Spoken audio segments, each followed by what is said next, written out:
Hello everyone, welcome back to the Apex Motorsport. The new Formula 1 season is almost upon us, and in today's video, me and Ryan are going to predict some of the things that we expect to see over the course of the season.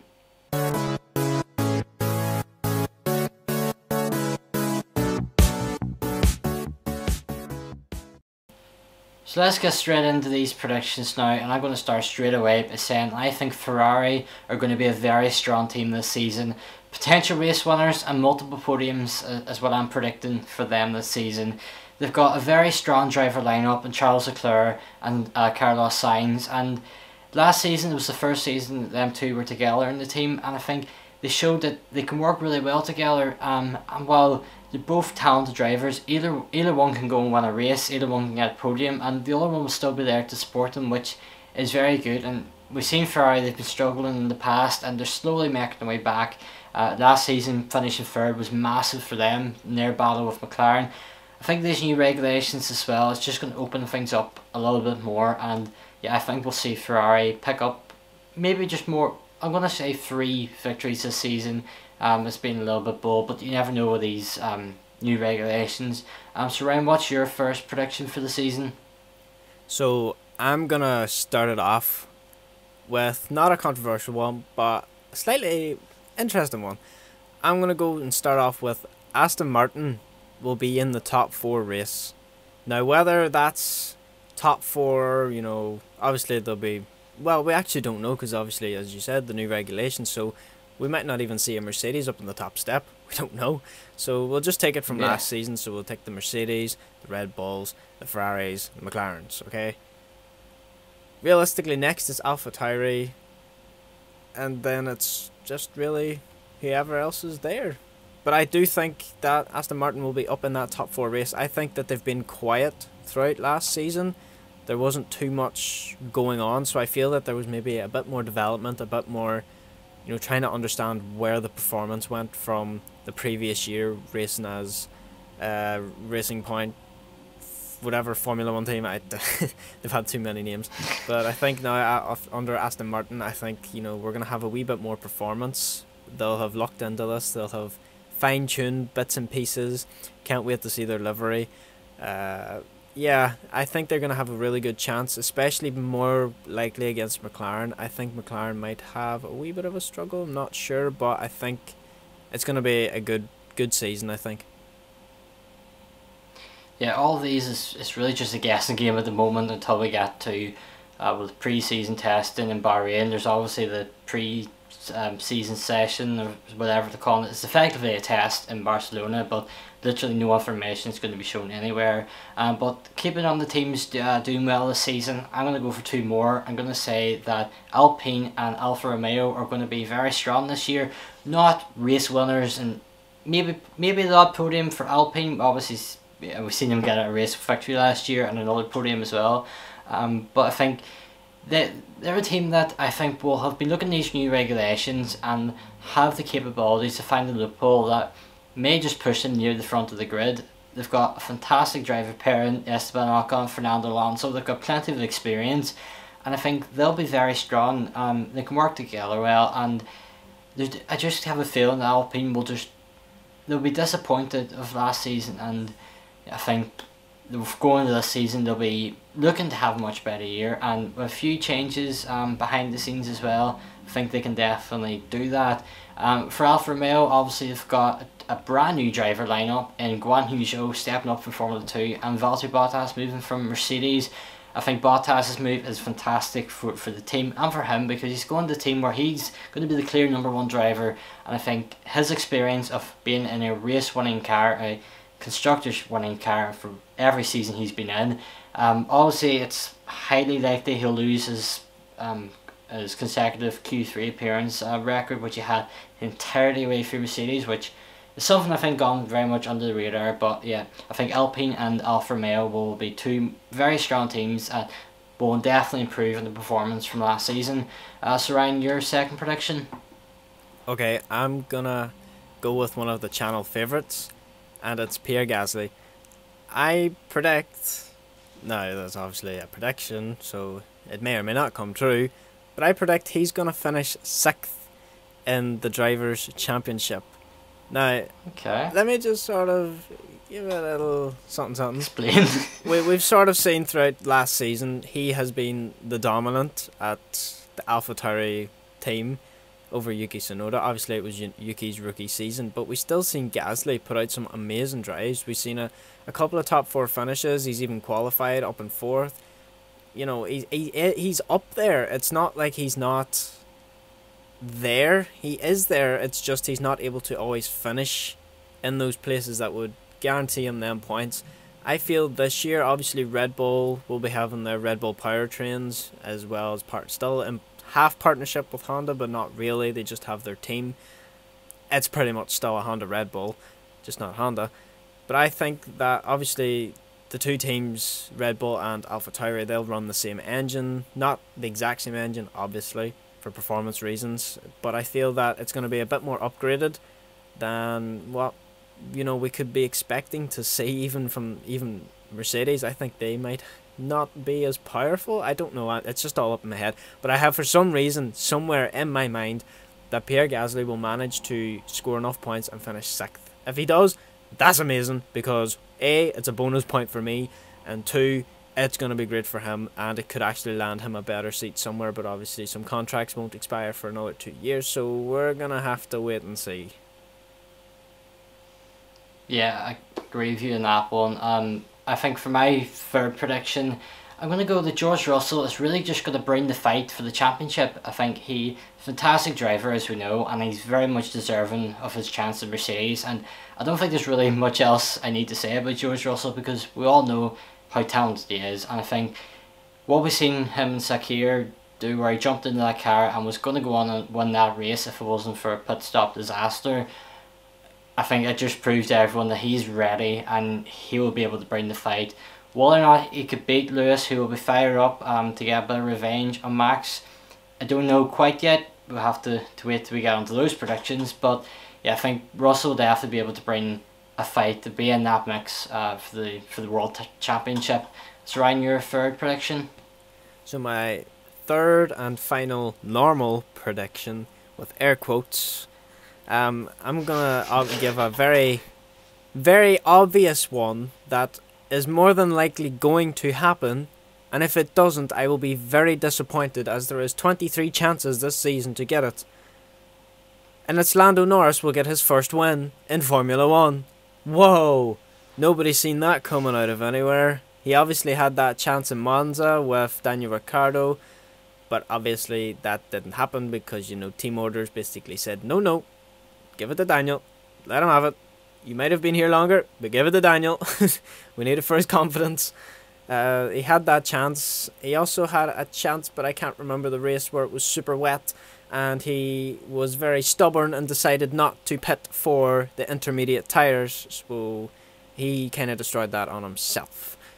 But I do feel that he has now got the confidence and the experience now, and he'll understand. Obviously, everyone's going to come into the season with a wee bit of unsettledness, I guess would be the right word, because it's essentially a new type of car. It'll drive differently, the tyres are different, so everyone's going to be a wee bit mixed up, bunched up in the pecking order, but we'll have to wait and see. But I do think that Lando Norris will get that maiden glorious firework finishing win. Yeah. Okay, we'll move on to some of our bold predictions now. We'll have one each, and I'm basing mine of what we've seen in the first round of the Formula E Championship, which is their new knockout dual qualifying. We know Formula 1 have experimented with knockout qualifying in the past, and let's say the less we talk about it, the better. But the format that Formula E used, I really enjoyed, and I think it's gone down in success in general. A lot of people are saying they like it. And given that teams are sort of hesitant on the sprint races, we don't know if they're actually going to go ahead for 2022. I think I wouldn't be surprised, and I'm going to predict that near the end of the season, potentially maybe in Brazil, the Formula 1 will try the knockout dual qualifying format if everyone is close on the grid. It needs to be like that to happen, but how fun would it be to see Hamilton, Russell, Verstappen, Perez all battling out 1v1 duels for pole position, second in the grid. That would be, I think, very exciting and something that Formula 1 may consider, and that's what I'm going to predict. Ryan, your bold prediction? No. This one goes out for my lost Mercedes friend. Well, he's not lost. He's just been mistreated over the last couple of years. And I'm pretty sure we all know who I'm on about. None other than Valtteri Bottas. I predict very boldly, emphasis on very, very bold, he will win 3 races with his new team Alfa Romeo. Don't shit me, please. It won't happen, but it's bold. It is very bold. My other bold prediction, if I was allowed one, would have been Mazepin would not spin at all, but we all know that's complete. Yeah. So, yeah, we'll just leave it like that and say that Valtteri Bottas will win 3 races. So, that's what I'm guessing. That's what I'm going with. Okay, and we'll go on now to probably predictions everyone's waiting for, and let's say these didn't go too well for us last time round, but we'll go for our Constructors' Champion, and I'm going to go Mercedes purely for the fact that they've won it so many times. They have a great, I think, an even stronger driver pairing this year, and I think yeah, they'll be the team that will just not run away with it, but they will have a very strong season and win another Constructors' Championship. And for you, Ryan, who do you predict is going to win the Constructors' Championship?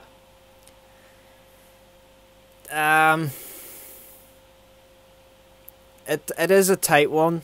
I do think that the 2 main title competitors will be the same 2 title competitors we seen last year. I do feel that Red Bull had quite a good advantage last year. You know, they started off the season well, and if they can do that again this year, bring the fight to Mercedes straight off the bat, I think they could have it again. Well, I think they could have it for the first time again in a long time. I don't mean like, you know, again as in consecutive, because obviously they didn't win it last year. Mercedes won it, but yeah, you know, I know what I meant. You didn't know what I meant. I knew what I meant. But no, I think that if Mercedes hasn't developed as much as we would like to think they have, or even the likes of Red Bull, you know, they've said they've been developing. You always hear these talks about the new Red Bull powertrains. You're always hearing about stuff and staff being brought in. You don't really hear anything about Mercedes, and Mercedes, as you know, I think they spent a wee bit too much time last season trying to get back at Red Bull to stop them walking away with the title. So it's one of those things. Did Mercedes compromise too much last season and Red Bull might actually have an advantage?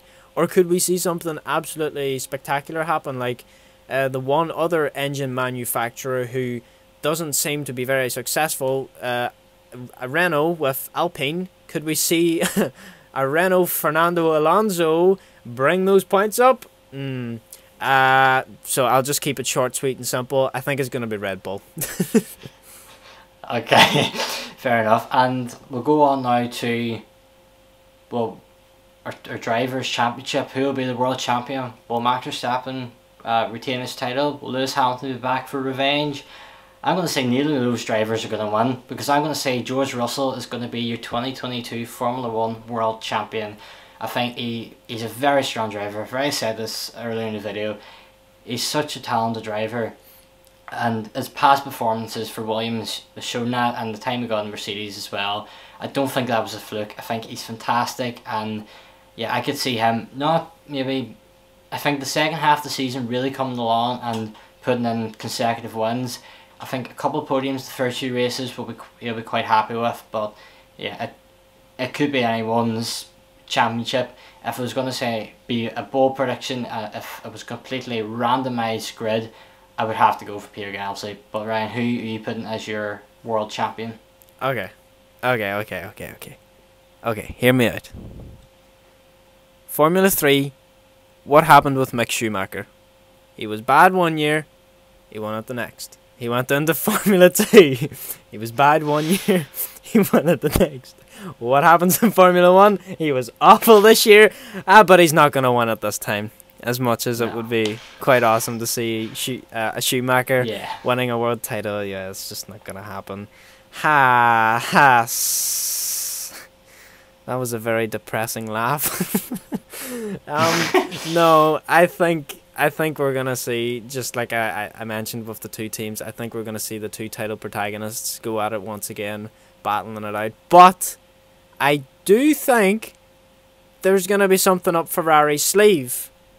Now, could it be Charles or could it be Mr. Carlos Sainz? I don't know. It's one of the two, but it's not actually going to be a Ferrari driver. Haha, I did it again. No, I'm just going to, once again, keep it short, sweet, and simple. My Drivers' Championship winner will be hashtag blessed Mr. Lewis Hamilton. Woo! As much as I don't want it to happen, I think it will, depending on obviously how well Mercedes start. But if not, it's going to Checo. It's going to Checo Perez. Let's go. Okay, yeah. So we disagree with who our teams and our drivers' champion are going to be. So that's going to be good fun to watch how this season unfolds. We've also got some bold predictions, but in the comment section below, leave your bold predictions for the season. Be as bold and brave as you possibly can be.